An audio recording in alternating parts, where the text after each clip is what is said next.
Hello and welcome to I Talk to Ghosts, the podcast that knows the most colorful people love to wear black.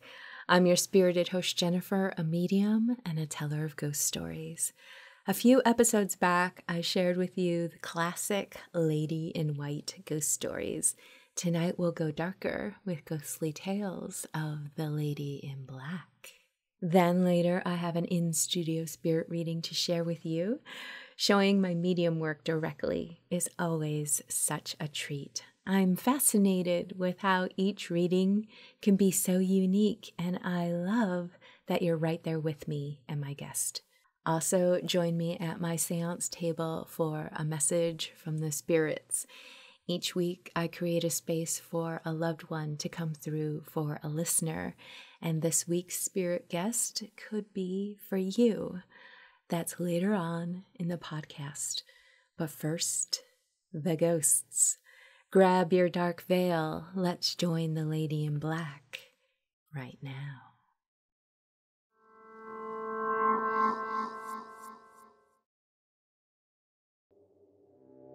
For years, I have tried to explain this event because at the time, it couldn't have seemed more real.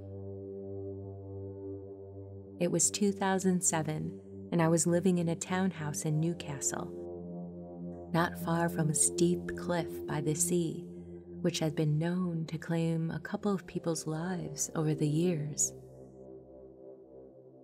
I went to bed around 11 p.m., and I was woken up around 30 minutes later when I heard some distinct noises in my bedroom that I can still remember vividly to this day.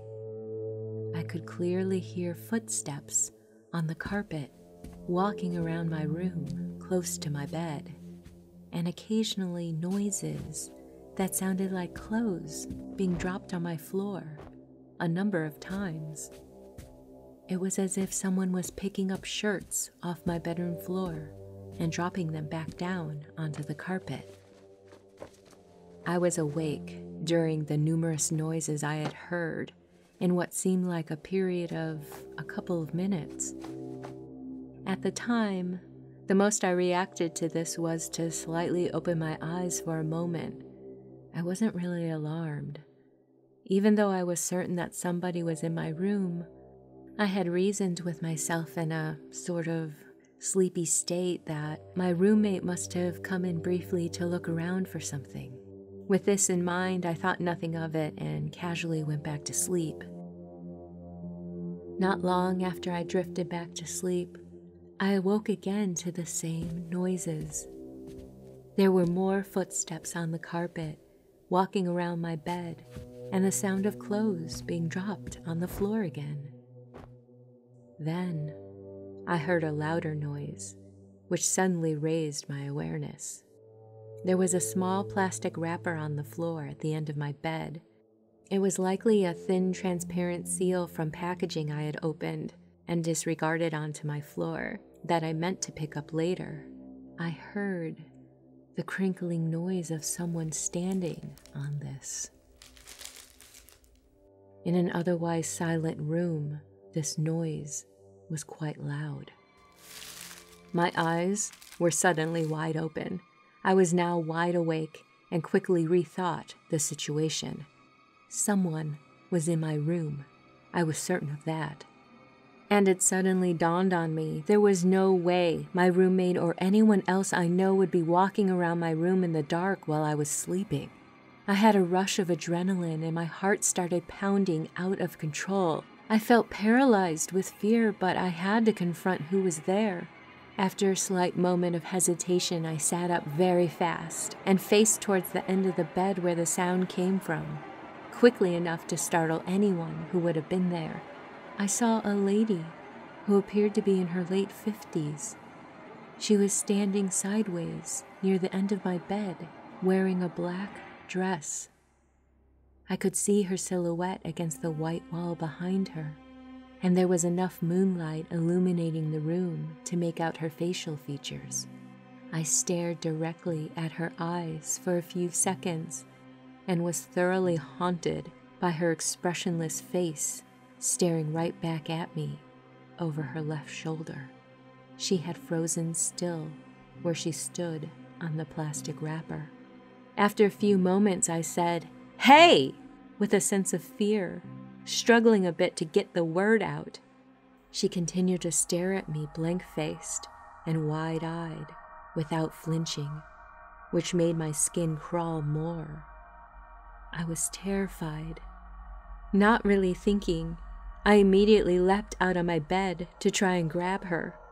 In the process of rapidly hurling myself out of bed towards her, I must have closed my eyes for a fraction of a second because my arms went right through where she was standing just a moment before.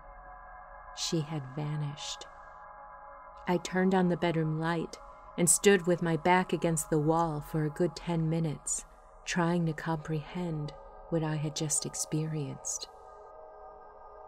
The following night, one of my roommates reported seeing an unexplained person in the dark walking past the bathroom door behind him in the mirror while he was shaving. And this was before he knew about my experience from the night before. On the third night, the very moment I was told his experience and we made the connection of the two events, the bathroom door immediately slammed shut upstairs. At the time, there was no one upstairs. It was pitch black, and it couldn't have been the wind that slammed that door. We never did find out who the lady in black was.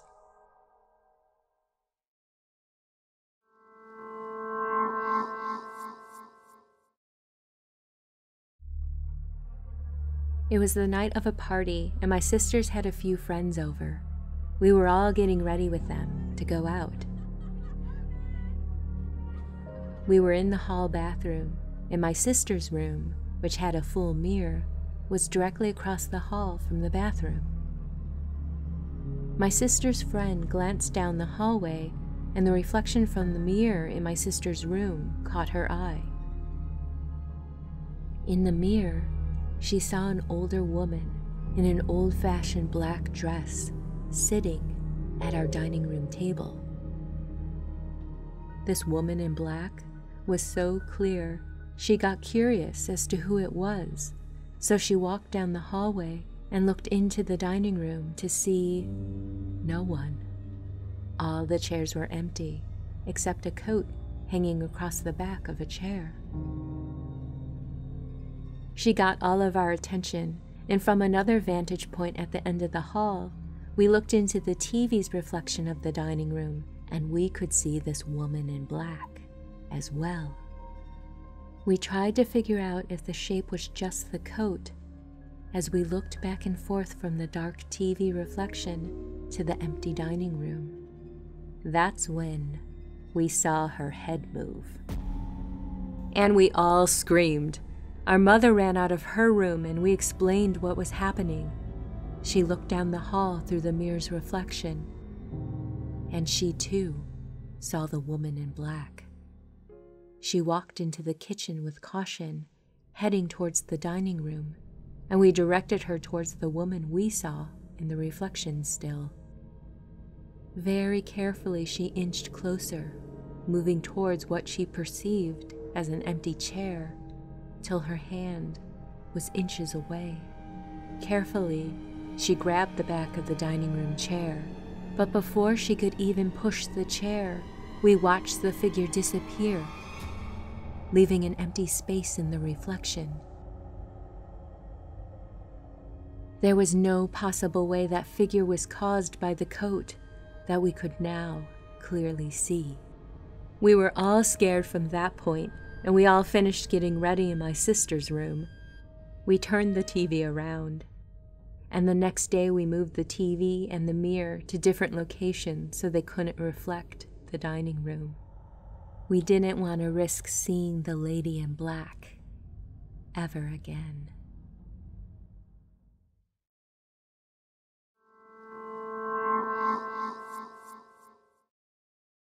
Hello, my dear spooky friend. Do you have a paranormal experience you would like to share? Submit your ghost stories to be read on this podcast. I love sharing true ghost stories, and yours could be among them. Email me your story at speaknow@italktoghosts.com. Let's be spooky together.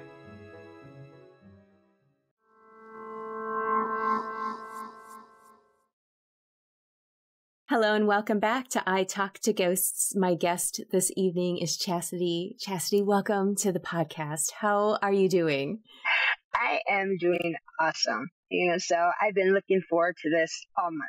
So Oh, that is always so nice to hear. And I'm feeling the energy from your family. You have an extensive family, don't you? I do. It feels huge. Like I don't know where to start. Oh my goodness, yes.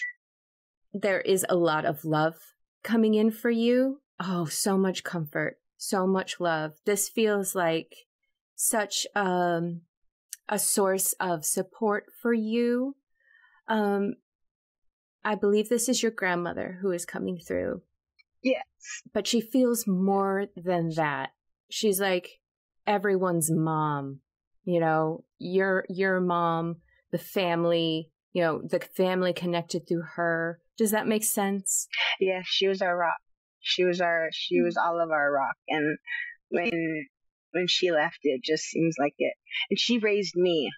So she was okay. So me and my mom were both. So yes, that makes perfect sense. The other thing that's coming through with her is she's a protector. Like if you are in her space, not that everyone's on their best behavior, but it's more like there is a respect there and a calmness that will not be broken. Yeah. She was always kind of, people would think that she's like scary, but she's really not. She just was all bark. And she was a little tiny woman, but she just controlled the room something fierce, so she was barely 5 foot, 100 and some pounds, but she ruled everyone with an iron fist. So I always like the phrase storm in a teacup. Yes, exactly. Now, with her, and I'm getting the sense that this is a theme with your family, that it can be quiet and very much thinking time, but when people are together, it can be loud and boisterous and lively. Yes, that's exactly all of our family, because we have a huge extended family, and I don't live on the reservation with everybody. So when I go home and I get around the cousins, my grandmas, because my grandma and her sisters and brothers, everybody were all very raised, very close together. So when we get home, it's loud. It's at times when we're supposed to be quiet and it should be in mourning, we're loud, laughing. We get through everything with jokes and just, what else can you do is laugh, and enjoy the moment. So, that we can get very loud. Now, with your grandmother's home, I was also seeing a lot of books. Did your grandmother like to read? My grandmother, hers was all like cookbooks. She had tons and tons of cookbooks. She loved baking. So her whole thing was desserts. So that was what she had tons of books of. The rest of us, we've read, and we all, tons of books is involved in like all of our lives, because we all like to read. The other thing, I was seeing like this old box of checkers and some games and some puzzles. I don't know with that one there, because I didn't see it being locked up. That's maybe with another family member. That's all in the mix. So okay. With that one, I'm not exactly sure. Yeah, if it sticks in your head and you're curious about it, maybe ask around. This is an older box, like it's yellowing around the corners. And it's like, who has these checkers and what's the history of them? See, and I love that you have that, because I've seen so many of your things play out later where you brought you said, well, what about this? And after the call was done, they seen what the checkers were for later or something. So I'm anxious. I think it's going to pop up. Something's going to pop up. Yeah, let me know. Let me know if you find out. In her kitchen, was there like a vinyl tablecloth that was always there?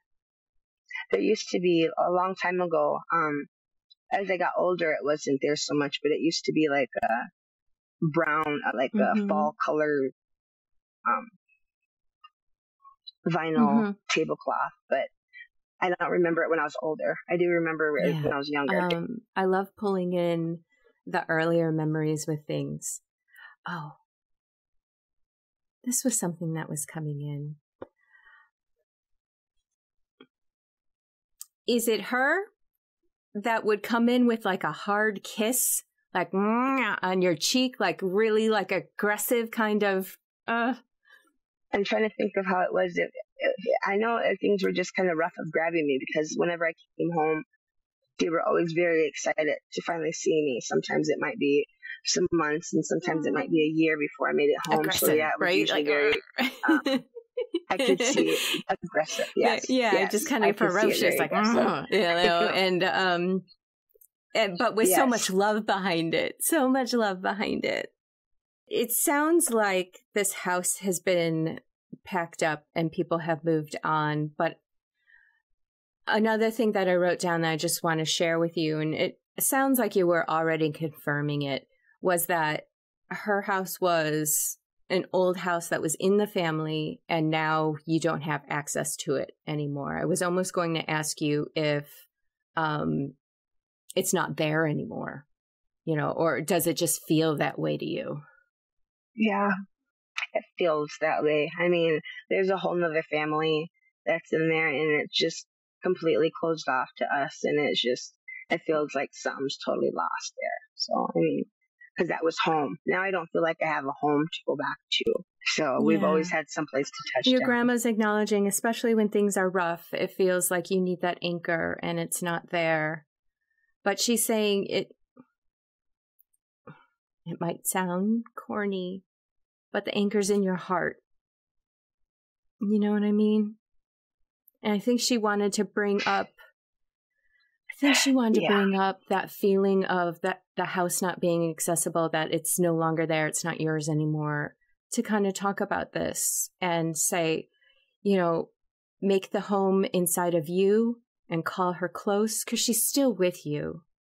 She's still very much with you. And I know when it gets really, really hard, you feel even more untethered, but it's okay. You know what she says to me? She says, we are going to get through this. So just hear her saying that when you need her, because she's saying we are going to get through this, and she means that with you together. She was my everything. It's so apparent that she just loves you so much. What I felt was sad, I think, a lot of the times, because I've had dreams of family members that have moved on and passed on, and that was always kind of something that had happened, but my grandmother never came to me in all these years, and I was really, really hoping that she would have been able to show up today as well, because it feels like she hasn't been there. It feels like, why do I get to visit? Other people get to come visit me, but she doesn't come visit. I'm gonna be quiet for a second and see what she has to say. She is conveying to me that for some reason or another, dreams in this case are not the strongest avenue for her and you. She's saying she comes to you in the light. I'm seeing the light in your eyes, like light in your face. Does that make sense? Yeah, because when I ask if she's there, if she would make something flash or a light in the kitchen will just burn out, but it'll come right back on. It's yeah. And I didn't ever know if she was there. I didn't know. That was just something I felt. if you're here with me, Grandma, can you just, show me, show me? And, and I took it as that's who it was, the flicker or something. And I'd say, okay, Grandma, and I'd be able to calm down a bit. But, yeah, the light does, trigger something big for. Personally, yeah. I know that when I set expectations of how something should be, I'm kind of boxing myself in a little bit. And it's best to just be gently open and, yeah, talk to her, feel her, send her love. And it just can be so subtle. And we're used to the big Hollywood fireworks, right? But it can be very subtle. It could be a very subtle shift in, the air. It can feel like a presence over your shoulder. But just lean into it and say, oh, I know you're here. I trust it. I trust it. And as you build that relationship and you build that connection, I wouldn't be surprised if it got stronger and stronger, And when we're grieving, there is that fear on the inside that what if they're not going to be here? And I think that we just have to reassure ourselves and soften that and know that no matter what, our human emotions can kind of talk us out of it or get in the way. But no matter what, that doesn't change energy. That doesn't change the universe. It doesn't change souls. It's just our human perception and our humanness getting in the way sometimes. Yeah, it makes sense. I'll feel more comfortable. I mean, I knew I felt it, but it's just always that questioning, like, well, maybe it's not. Yeah. Like it's always that doubt that kind of comes in when I know it's there, and then it feels like when I get low, I just feel like nothing's there. I completely understand that, and I think a lot of people can relate to that, so it's great that we're talking about it. When we're low, we shouldn't be making decisions. When we're hungry, we shouldn't be grocery shopping. We should realize that we're influencing ourselves in that way. But if we can just breathe and kind of shift our energy, we can help it along. Yeah, I can. Yeah, that to me makes total sense, because then I can be very stubborn or just impatient, I guess. I can be impatient. Yes, but that is also not your fault. I feel like this runs in your family. Yeah. I could get people in trouble, and that's okay. Yeah. Now, very much so. She is saying she wants you to thrive. She just wants you to thrive. Pull people into your life who compliment you in a way that you're like, their presence and their interactions make you your best self. You know what I mean? Like, how some people, it's like, you're making me my worst self. But other people, they can really make you your best self and support you as you go. And if you have a hard time connecting with that, she just really wants you to be your best friend, to support yourself, ask yourself what you need, and promise that for yourself. Makes sense. A lot of it makes sense. Yeah. And I could see it's a little bit calming. I feel like in my head, she's like, just like, I told you, I'm always there. Or I just like, tisk, Yeah. In a loving way. It's like, yeah. Yes. Let me see. Yeah, and she's saying to take care of yourself physically, like sleep matters, what you eat matters, drinking enough water matters, those sort of things. Like, she's like, if I can't be here physically to watch over you, please be your own guardian. And she wants to nudge you along with that. That's, and I somehow became the rock of the family of my sister and niece and nephew. So I've been calling on my mom and my grandma quite a bit just to give me strength, because I'm not used to being this strong or having to be, and the patient one, they're really trying my patience and, as you say, making me my better self, because I'm having to be calm, and it's not just me I'm making decisions for. So I can totally see making me become my better self. So begrudgingly, but oh, that's interesting. Yeah, she's like, maybe that's what she was saying, like, who you're surrounded with is going to make you your best self. And it's wonderful that you see that challenge as it is. It is, because She's also saying to don't be afraid to do it your own way, because you are you and you're unique and you're going to be different. So don't feel like you have to pull out her playbook and keep it all the same, because you're different. Yeah. Okay. Yeah, it makes sense.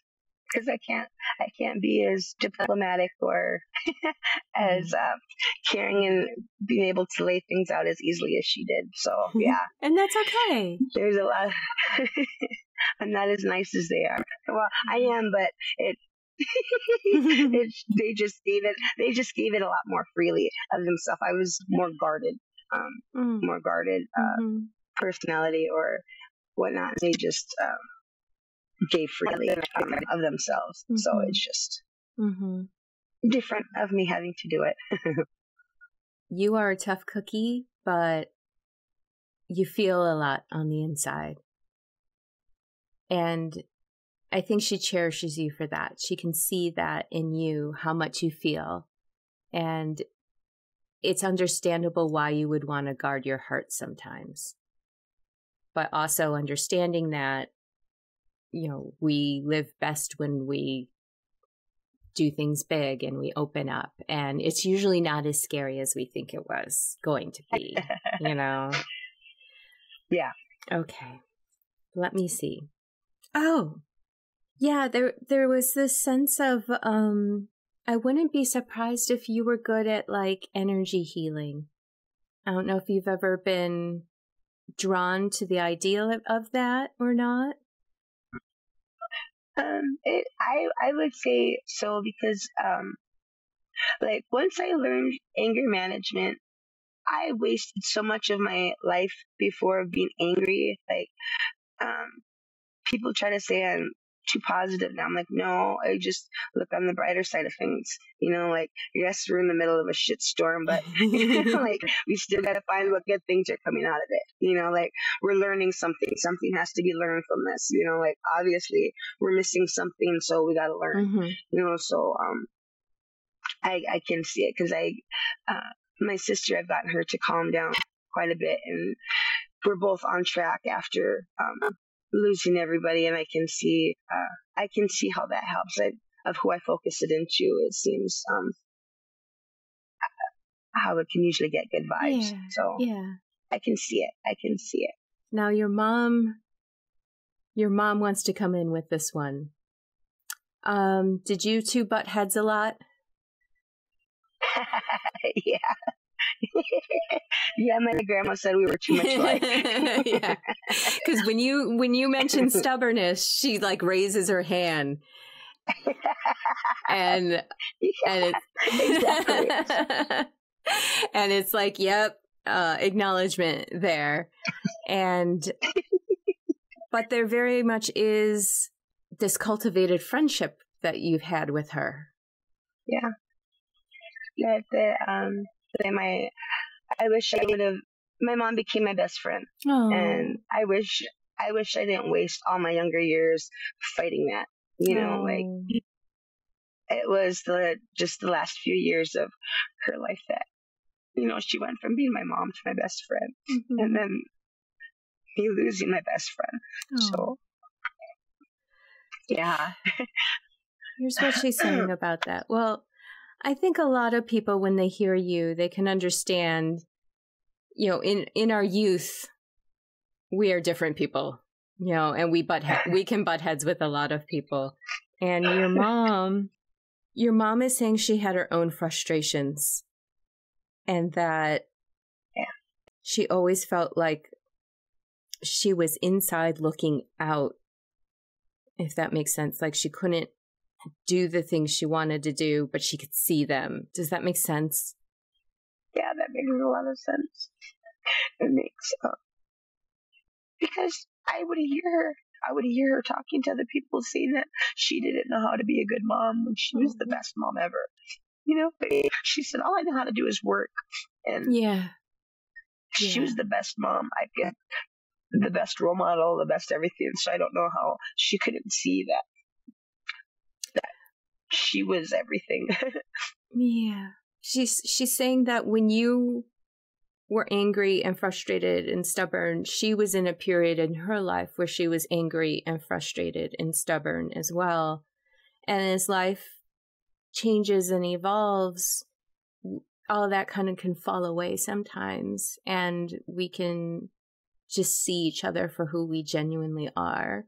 And it sounds like she had a lot of self-judgment there, and, you know, the working and never being home and everything. It's hard, but sometimes it's like your heart is in the right place because you're trying to provide. You're trying to provide security and not worry about. She still did so much though. Like she did a lot. I mean, when everybody started healing their traumas and started healing, she went back to college full time. She was being a full time mom, working full time, going to college full time. She got a degree. You know, like she taught me how to be an adult. You know, like yes, I might have messed up all my younger years, but she taught me and showed me who I want to be as I'm getting older now. So, yeah. She sounds like an amazing woman. Yeah. Yeah. Okay. I'm going to read your messages to you because so many of these things seem to echo in what we're talking about. Here's what they're saying. Don't worry. Don't overthink things, okay? Find that balance. Find that balance in life. And it certainly sounds like you're finding that equilibrium in things. But if you can't find it, humor will get you there. Yeah. Never feel limited, and you can figure anything out. You can do anything. Yeah.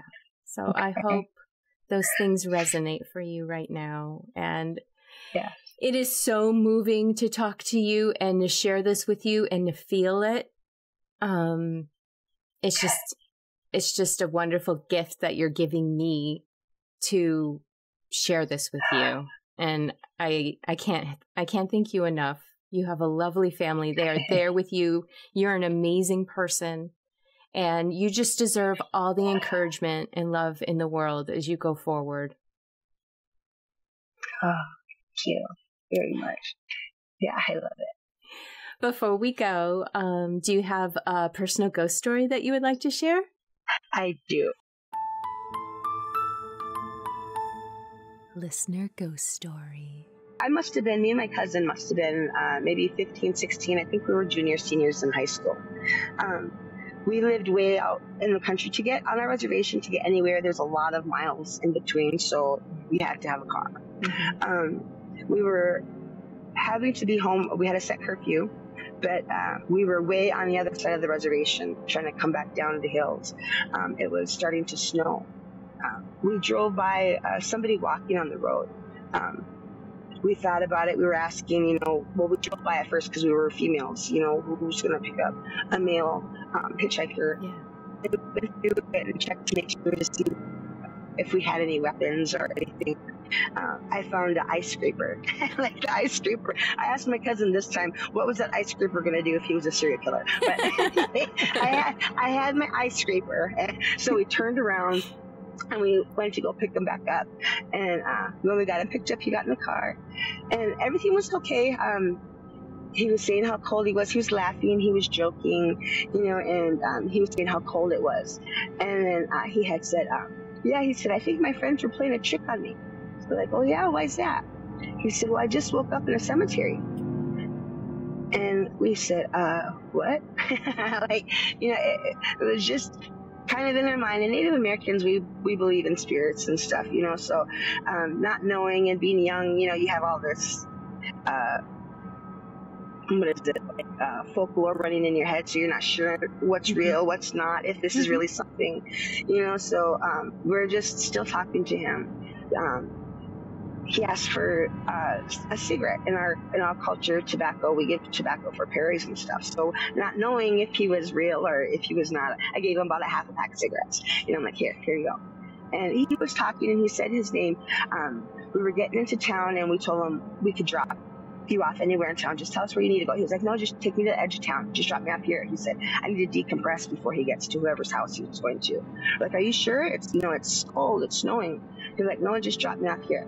So we dropped him off, and then we pulled out and we were driving. We ended up going around the block and we came back around. I can't remember what we were if we were just going to make sure that he wanted to walk or whatever the case may be. But when we came back around, he wasn't there. There was nowhere there. He couldn't have gotten far enough anywhere in any direction for him just to be gone. But we're still thinking, well, maybe, okay, well, whatever, we got to get home. So we went flying home, and when we got into my cousin's house, we went inside and we told my grandma, her mom, where we were at, because we ended up being a little bit late. And we told her who it was, who we picked up, and she's like, no, it couldn't have been. And I'm like, yeah, no. We said the name. She's like, no, he's been passed away for some years now. And we're like, what?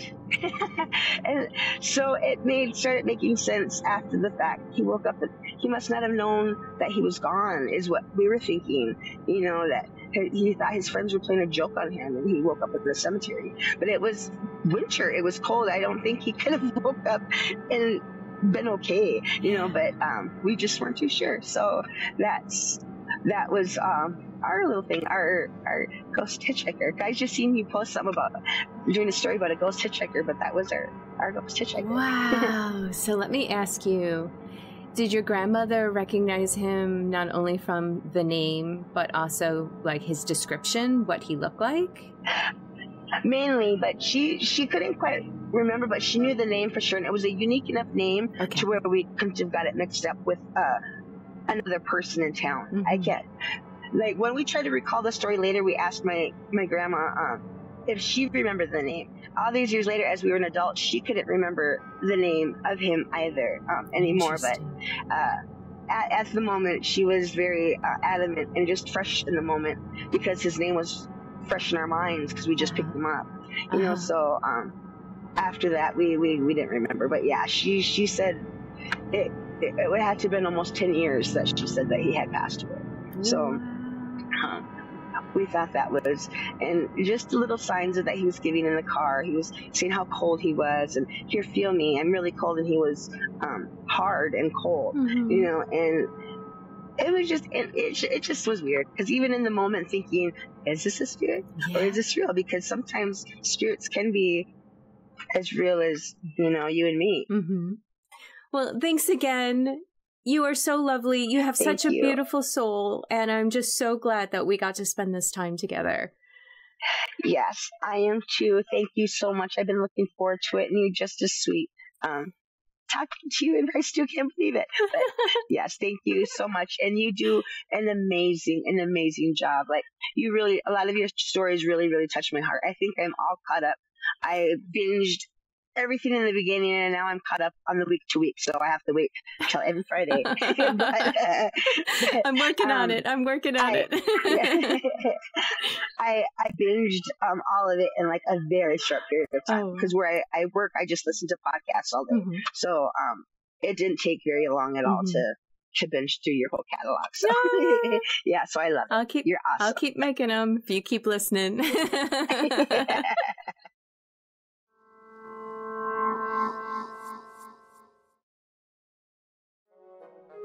Would you like a free spirit reading with me and record your reading for the podcast? Sign up for your chance to be selected by visiting italktoghosts.com/guest. And as an added bonus, if you don't want to leave your reading up to chance, I'll let you in on a secret. There's a discount offer to book a private session with me, so you can book a date and time for certain. Visit italktoghosts.com/guest for more details. Hello and welcome back to I Talk to Ghosts. I have a message from the spirits this evening, so thank you for joining me in the candlelight. Tonight, as I'm doing my spirit work, I'm going to have with me obsidian. I thought obsidian would be appropriate since we're doing a Lady in Black episode, and obsidian is oh so very dark. It's known for its protective properties. It's a very strong stone at shielding you from negative energy.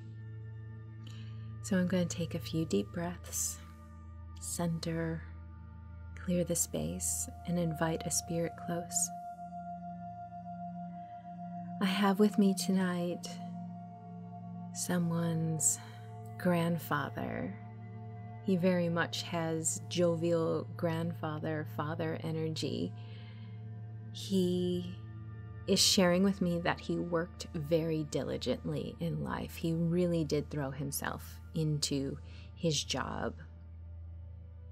It feels like woodwork or carpentry, perhaps some architectural engineering, but he really did love working with his hands and creating woodwork as well. Though he was very dedicated to his job, you have so many nostalgic memories. He was quite the jokester and really just loved to laugh, tell a couple tall tales, always had a new joke to share, and he always had a smile on his face. Christmas feels like an important holiday for him and your family, and whenever you see vintage Christmas decorations, you think of him. His message for you tonight is he knows that you are going through some health burdens right now, and it is keeping you somewhat isolated and definitely inside your home. And he knows that you have just such an adventurous spirit, and he wants to encourage you in any way that you can to feed that part of yourself, feed that adventurous, spontaneous, soul-loving part of yourself in any way you can, with the limitations that you have right now, whether it's through reading books with amazing stories or being able to conference with your friends so that they can take you on their hikes or their adventures, mini quests that you can feel that you're a part of it, little things like that, anything you can do to open your world a little wider for yourself. He just feels like that adventurous spirit kind of runs in the family, and he can't help but think that there's health benefits there as well. It's when we feel good, our immune system is better, right? And he just really wants to offer that little encouragement for you. He also wants to send you some healing, loving energy as well. So let's just take a moment and breathe and feel that loving light, and allow your body to accept this energy for rest and recuperation, and also that spark of adventure as well. And I do hope this message finds you well. If this connects for you, please reach out. I would love to know. And maybe we can do an energy session as well I think that would be really lovely. Thank you.